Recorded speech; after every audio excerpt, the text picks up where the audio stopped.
So before I review, I just came back from AMC because they do on Mondays early screenings that you don't know though. You go there by surprise. Last week I went, did it for the first time. They only have it on Mondays. It's at 7 o'clock where I go. I saw Bone Lake, which is a horror movie drama. It's supposed to be a horror movie. It's not really horror. It's more like gore. It kind of reminded me of Toxic Avenger on some of the gore they did. But it's more about relationships. It was entertaining. And for not full price, I was okay with it. Today, just now, I saw Roofman. Oh, Channing Tatum and the Imp and Mary Jane. you mean Peter Dinklage? Well, that's what he was called. He was called the Imp in Game of Thrones, wasn't he? He was called a lot of things, Right. but not like not outside the show. Fair enough. And Mary Jane, Kirsten Dunst, excuse me, was in it. Pretty good. That was also that was based on a true story. Yeah. And then I also saw last week The Smashing Machine, based on a true story of Mark Kerr, played by The Rock. Oh, okay. In comparison, real quick, of the two movies that are based on, not Bone Lake, but of Roofman and The Smashing Machine, the Roofman did a better job of telling a story that was based on real events. I will say though, Ryan Bader, a competitor in UFC and Bellator and all this stuff, did a phenomenal job portraying Mark Coleman. They were best friends growing up and competing as well against one another and what have you. But anyway, this one, Tron, that came out in 1982. I saw it for the first time since its release. And just like The Smashing Machine, it felt like it was all over the place. So wait, you went 40 plus years without watching it after the first time? We'll talk about it. Yeah. And it felt very Lord of the Rings and Star Wars, of course, but in the sense of, well, let's get into it. With a Rotten Tomato score, still to this date, 60% by the critics and 69% by the audience. Was there a catchphrase for this one? Or was it just this? Now, I was going to say compliance, but that's the wrong film. All that is visible must grow beyond itself and extend into the realm of the invisible. End of the line. End of the line.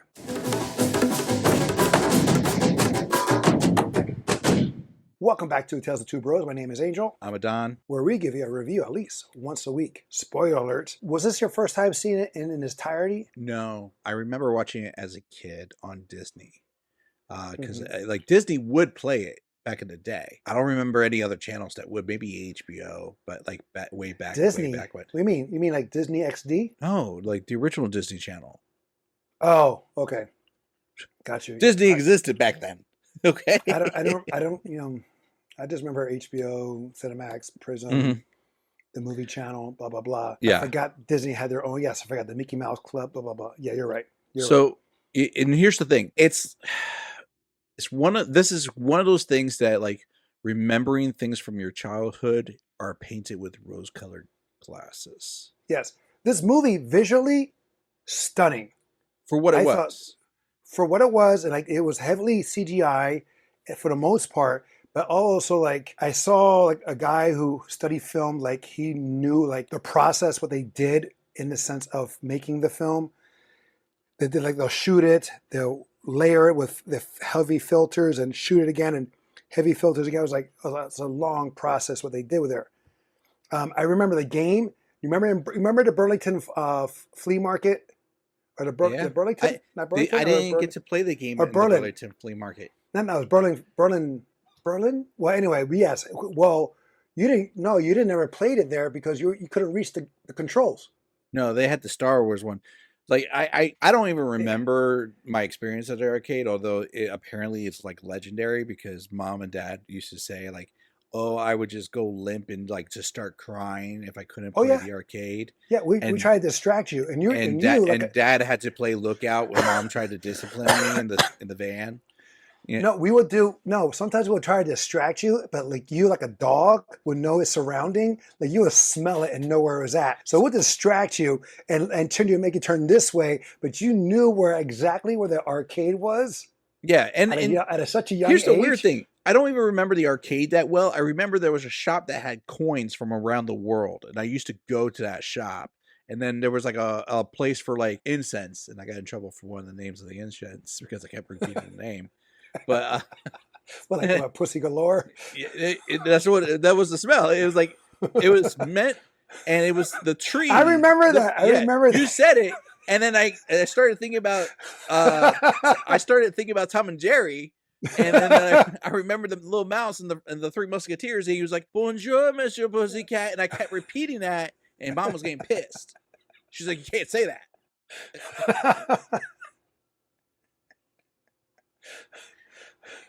I think with that Burlington, I think it was Berlin Flea Market. It was in Jersey at Berlin County. It started with like Berlin, and then Berlin. Yeah, I do remember they had a Star Wars arcade game there. I remember that they did.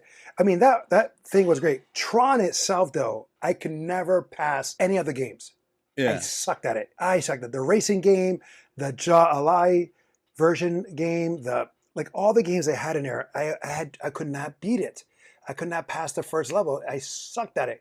It was just amazing. And then, you see it in this movie, which I thought was so cool that I was like, oh, wow. So I guess, of course it was in relation. I mean, I believe the game was more popular than the movie. And that's where the love, I guess, of the movie and the game was in unison. Because the game was really good. Hard, but very good. That's what she said. What I want to think is, like, there are certain scenes that are, as a individual scene, is better than the movie as a whole. Yes. Like, this is one of those movies, in my opinion, like, maybe back then as a whole it was great, but like now it's just like those scenes outlived the movie. Because I have problems with this film. Oh, I have huge problems with the film. Because, like I said, it's like I feel it's all over the place. You don't know really what's going on. Granted, it felt like Terminator, an origin of Terminator, in the sense like the machines about to want to take over the world. This one computer wanted to take over it, and it was aligning itself with the CEO of that company. Yeah, kind of like, he wants to go into to the military, move his way out from the right. He wants to expand. Military. Right. He wants to Skynet. Look. Yeah, exactly. Or like Lord of the Rings, where you have Sauron and Saruman. Like you have the one, the eye, right? And then you have the disciple, the main disciple, Saruman. Mm-hmm. It was kind of like that. And Jeff Bridges' character, Flynn, he was Samwise in Lord of the Rings, where Tron was Frodo. Thank you, Frodo Baggins. Like it was his responsibility to get the ring into the pit, the lava pit. But with Samwise, who made it happen. He was a strong one. He would like help him, carry him, and stuff like that. So he was the one. And Flynn was doing that. Granted, Flynn had these powers that he didn't know he had in this as well. I was like, this guy's the true hero. Because he's able to put together that hulking tank, whatever, that floating tank. Because he's a user. I understand that, but all he's doing is going like this. He's like he's doing the Matrix, and which also felt like a part of the Matrix when he gets. You could argue that this is like the basis for the Matrix, because it's a virtual world with entities that are literally just digital entities, like Agent Smith. The programs are the people, are the copies of the copies of the users. Yes. And we see him earlier that the program get destroyed or killed. You see it, and then well, I'm just saying, like Jeff Bridges' character. Then he gets in because what was that machine called again? MCP? No, that's I forget the name of the machine, but its basic concept is like it atomizes you and then reform. You know what it is? It's the same thing from Willy Wonka and the Chocolate Factory. Yes, where they digitized the cowboy kid, and he's like, "Look at me, Mom! I'm on TV." No, right? I know they did it first with the orange, but I'm talking about the program. Was it MCP? It was short for something. Not the technology of the transitioning. You're talking about the AI program, right? That's what it was. It was early AI. Yes, exactly. Yeah, it's MCP, short for Master Control Program. Right. There you go. Nothing too creative, right? No. And then everyone else, like a lot of them were NPCs, non-playable characters. Some of them. And then the little thing is like, oh, that's just Bit. Right. A bit, yeah. And it was funny because you have one was Ram. One character was Ram. There's Tron. The guy's name was Crom, and then Flynn. I was like, what? Yeah, Crom felt like someone from New York or Staten Island, the way he's talking. Which is funny because, like, I hear Crom, not talking, but I hear the name Crom, and the first thing that comes to mind is Conan. Conan. Yeah. Grump. The hell are you? The hell are you, Conan? But Not yeah, what it just Conan was expecting. right. Like there was no explanation or deep dialogue to explain what's going on. Well, here's the thing. They do kind of break it down a little bit at the beginning. But again, it's because of the pacing and the way that it's all done. I fell asleep Oh, me too. so many times. Me too. I rewinded And so I'll many be times. honest, in this review, I'm probably not going to remember most of this film. But like at the beginning of the film, I do remember the program that I want to say the program looked like the old man. Remember the head of the company was talking to like one of the programmers, like who was like this old man, and the old man was like, two old men. Those two old men. well, there's the one that's like the villain, AI, the gamer, right? Right. He's behind the desk, and then there was another one, and he's like, every single program has a bit of us in it, and he's talking about right, no, but but there's one old man that they meet that was helping the girl with the orange digital whatever, the orange thing. Yeah. I think that was supposed to be that was it. Yeah, but I'm talking about in the real world. Right, but who was the other old man? Because there was an old man who was in the Master Control program. MCP. He was similar to the other one. Like there was like yin and yang. Like the old guy that helped Tron go in and speak to Alan, and then there's another one, the red one, the main villain, the computer villain. There was an old man too in a similar fashion, and when he gets beaten, his face just disappears inside. Yeah. Was he there in the real world? I don't remember seeing him in the real world. I don't remember him either in the real world. So I'm just they may have had like a photo of him or something like that, but I don't remember him in the real world. Like everybody's doing like a dual. Oh wait, maybe it was just his voice, because David Warner, who plays Ed Dillinger, also plays Sark, who takes orders from MCP. Yeah. But he also plays MCP. Oh, he's probably doing a deeper voice, or they're probably digitized his voice. But I'm just saying, but inside that there was another character who was much older. I know what you're talking about. I don't know. Yeah. That's all right. Like I said, visually stunning. It had the same feel, some moments, of The Last Starfighter, of some of the CGI, some of it. But then you have that, like, but also it had felt like very much like the game, and also like Star Wars, the game. Didn't this come out? This came out before the game. I don't know. Probably around the same, or maybe at the same time, like a promotional thing. I don't know when the arcade officially came out. The presentation of the arcade itself, it's just so cool. The handle's lit up. You just have one hand, you have the thing, and it's just so cool. And then the screen itself, the way the characters are in that game, so cool. The motorcycles, I mean, that still rocks. That was like you said, the games itself in the movie rocks. They both came out the same year. It makes sense because it's probably like promotional stuff that ties in with the promotion, and it just rocks. But again, the story lacks so much. Like they say, he needs to go through his training before we can destroy him properly, Flynn. And I was like, but we don't see his training. So did he get downloaded just like Neo did in the Matrix? I mean, this is Gladiator before they met Gladiator. Way before. Yeah. But Gladiator, he trained. We see the training. We know he goes through the training. There's no real good montage. They just throw him into... Yeah. Yeah. They collect him and put him in. I was like, but you're supposed to train him. But it's but how did he get that information on how to play?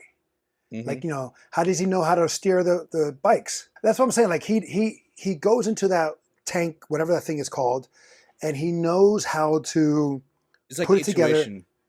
But he just does this. He just he just has he's Neo in that sense. He just puts everything all together with the movement of his hands. Ram's like, what the hell? How do you know how to do that? So I don't. He does get like a slight learning curve because he did crash it first, but he gets control of it pretty quickly. I thought the bikes crashed, and then they went into that thing. He went into hiding. Yes, but he also crashed a tank too. Like he was flying it and he lost control, and that's when it hit a ledge and was like breaking out to pieces, and he slid in. Right, that was at the end. That's afterwards. Yeah, he just didn't have full control. He's still like, I understand that, but what I'm saying is, after the bikes crashed and they thought they lost Tron, Tron was ahead, So Tron thought they were dead, and then he grabs Ram, puts him into a hiding spot, and they notice there's technology around him, and he just puts it together. Yes, and there's one piece, the broken piece comes back, and it goes, yeah, and then it falls down, and then he flies it, and then he's like having trouble, and then Bit shows up, right, and the guy dies. The one time where he takes one guy down in red, and it felt like the animated Green Lantern series with Rage. Okay, gotcha. He puts his hand on it, and then his whole suit turns red. Yeah. You know, I was like, okay, and which is cool because I mean he did it accidentally because he didn't know, and then he just blends in with the enemy, and then Tron rescues him, and then he's able to go back. I was like, what? It also reminded me. Do you remember this show, Desi Arnaz and Lucille Ball's son? It was a guy with like a human computer that he could digitize a car. Like he had a suit on from the neck down. It was kind of like Tron-ish, but his head was human, and then he can digitize a car like with a snap of a finger or something like that, or just think it, and it will cut corners. I don't know the name of it, but it does feel familiar. It was like one of those 70s shows or 80s. 80s. I think I sent you a commercial or trailer for it, but it will cut corners just like the bikes did. Granted, it did not leave a stream behind, but it will cut corners. But anyway, I did like the programs, like you said earlier, had like resembled the programmers because they put themselves in it. Yeah. And that's why we see them as they are. I mean, it can be confusing, but it's also cool, and I can understand it. The Alphas were awesome. Vader, let's call him Vader, and the MCP was the Emperor. His costume was really cool. I remember having the toy. Did you have any of my toys? Because I had. I didn't. I don't think I ever got any of your Tron toys. I remember you gave me a keychain for Tron, but I don't believe I ever got any of your Tron toys. I had the villain. In my opinion, David Warner was the best actor or performance in the movie. Oh yes, the Vader guy. Seasoned actor, but his stormtroopers cracked me up because the stormtroopers, what they had was breathing masks. Okay. Like when you do for painting, like nowadays they had the small one just covers here, and it has a little thing. So I was like, that's not so creative, but it works well. But it's not so it did creative. the job. Yeah. Yeah, it did a job. But you see that like when you're younger, it doesn't matter to you. But when you think about it, like they were doing like it's not lacrosse. They were doing the thing where they JAIALAI, I believe. Okay, so they were doing that, right? Yes. And then there's the one with the disc, and they're throwing it, and all I could think of was like Xena Warrior Princess, because I'm like, that's a chakram. Right. Like, or they're doing the discus. Yeah, the discus. All my favorite scenes were basically them in vehicles, because that's when we got to see the best CGI. The games, yeah, I agree. So like even the ship, where they're like, we gotta get on the stream, and they're on the ship, and they're raising the sails. Mm-hmm. That's still cool too. It was great execution for those. How come they weren't de-resed when the ship was supposed to be de-resed? Didn't they jump? They were still on the ship. I don't know. Maybe like because they went through it. They went through a line, right? And you see the ship all in detail, and then it goes through the line, and as it's going through the line, it's getting de-resed, and it's like the blueprints remain. Just the outline of the ship remains. But they don't get de-resed. I was not 100% awake around that moment. Could it be because they drank the water? She didn't. Then I don't know. Oh, also that one with the ship that was on the line. Yeah. And then Flynn redirects it. Mm-hmm. That ship, it reminds me of one of Obi-Wan's ships in the prequels. So this is a perfect Star Wars film for you. This is why. Well, I'm just saying because there's a I think it was one of Obi-Wan's in Revenge of the Sith. It comes out and like a flag or whatever, a sail, and then you go straight through. And this one had like a sail on it. Mm-hmm. It was following a certain path. But anyway, what was your weakest moment? The pacing and the editing, auditory soundtrack. Auditory soundtrack. You mean the musical score? Well, here's the thing.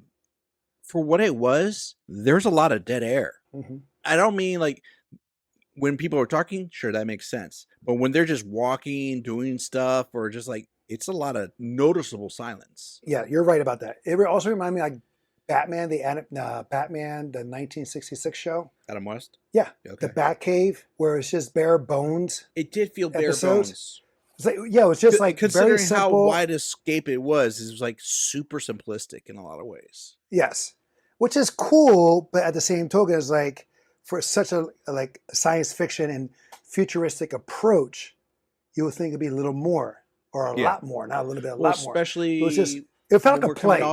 When we're coming off of like Star Wars and Alien, which came out just a few years prior, and then we got this, which is good for the CGI, but it still feels bare bones comparatively otherwise. Yeah, you're right. The pace was off.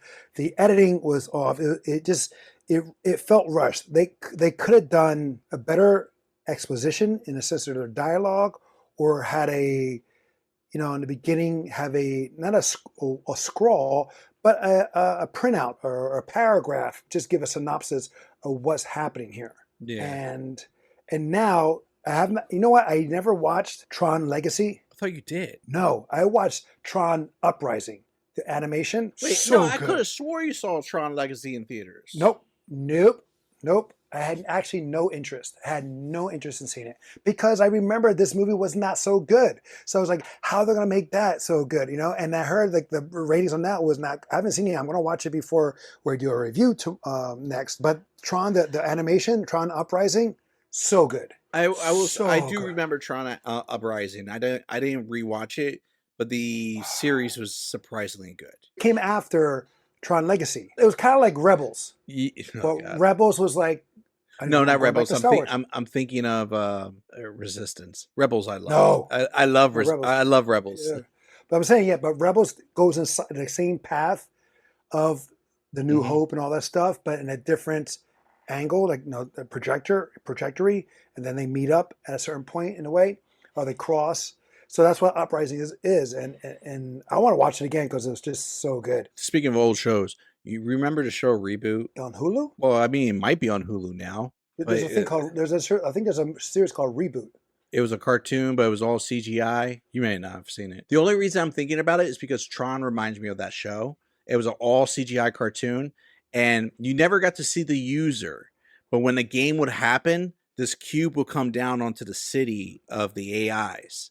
And then you have one program that will go in and try to beat the game. If the user wins, it destroys a section of the city. And it was an interesting concept. And they're like, the user's playing. So it just reminded me of that. I'm going to bring this up because I know you usually bring this up. The budget. Because I was looking it up right now. The budget per IMDb was estimated $17 million. And in the box office, gross worldwide was $33 million and change. That's not good. True, like aesthetically, but for whatever, because of it, I think it became a cult classic. Yes, because it became a cult classic because of the scenes. Going. Yes, it became a cult classic because the scenes of the game.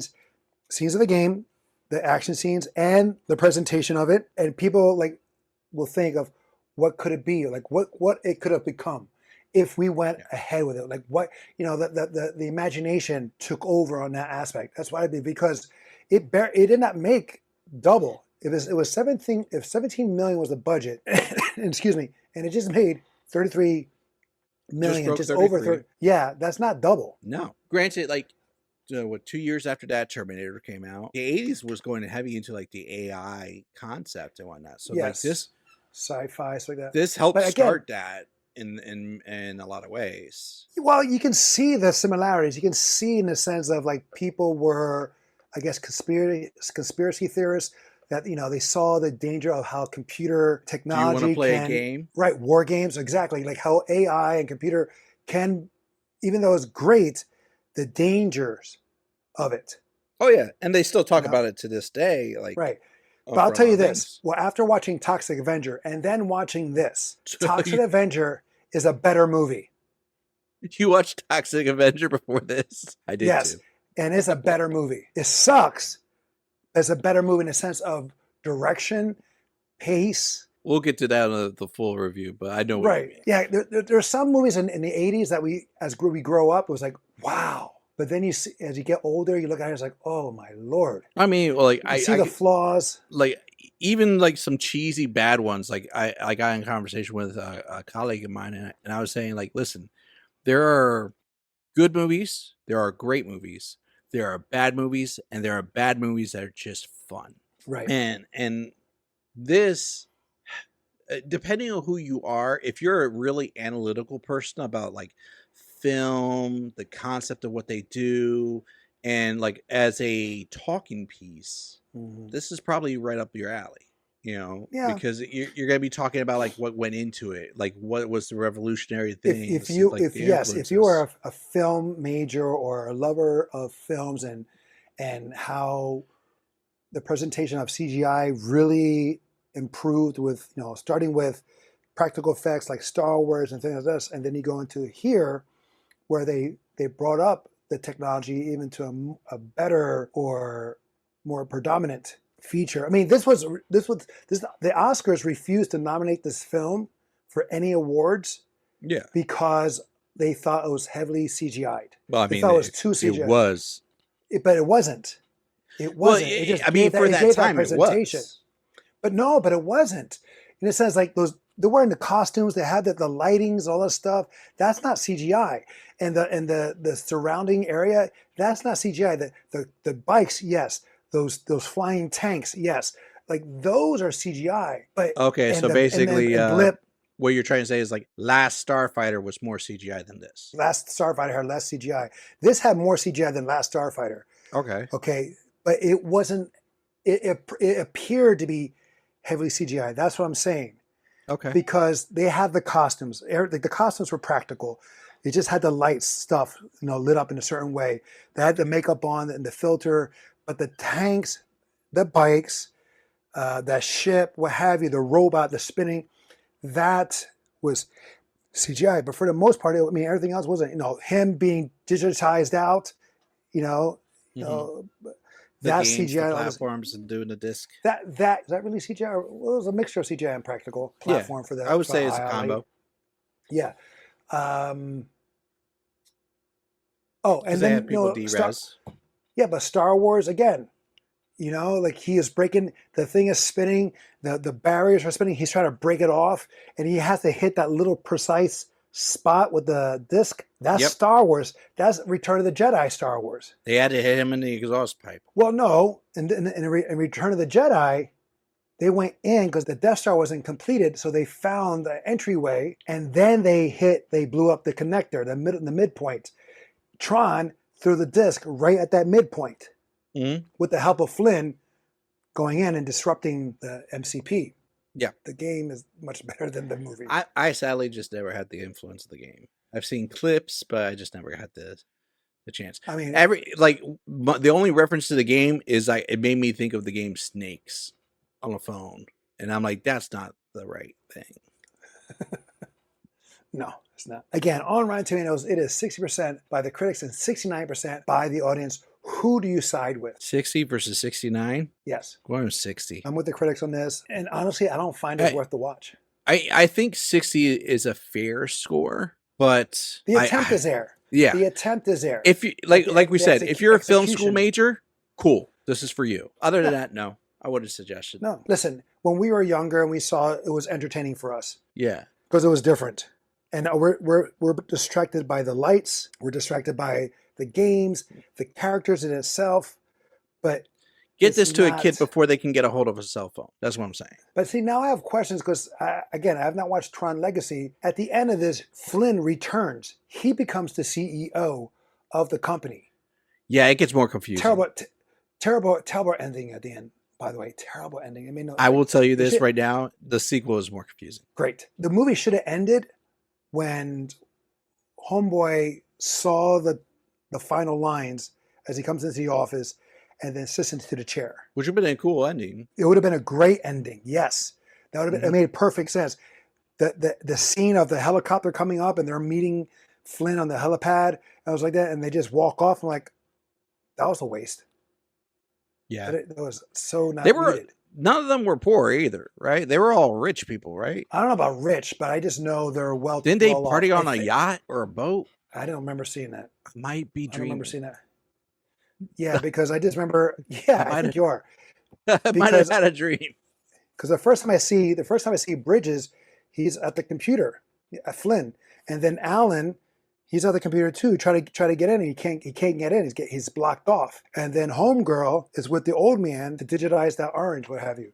So or move Oh, that orange, whatever you want to call it. I know what I'm thinking of. They flew them in on a helicopter. I don't know why I confused that with a yacht. Well, at the end they flew. He flew in at the end Yeah. of the movie. I don't remember the. Oh yeah, they all met him they all met the guy. So maybe yeah. But anyway, this makes me want to watch the cartoon again, the animation again, on how Well, you good that can't. You is. gotta watch the sequel. And then you know what? I'll watch this. I'll watch the sequel. Then I'll watch that because again, it takes place around the same time or right after. All right, guys, that is our throwback review of 1982's Tron. Have you seen it? Let us know your favorite moments or weakest moments in the comments below. Until next time, we'll be the next time. I'm Angel. I'm a Don. Love you, bro. Love you too. End of the line. It's actually end of line. Fine.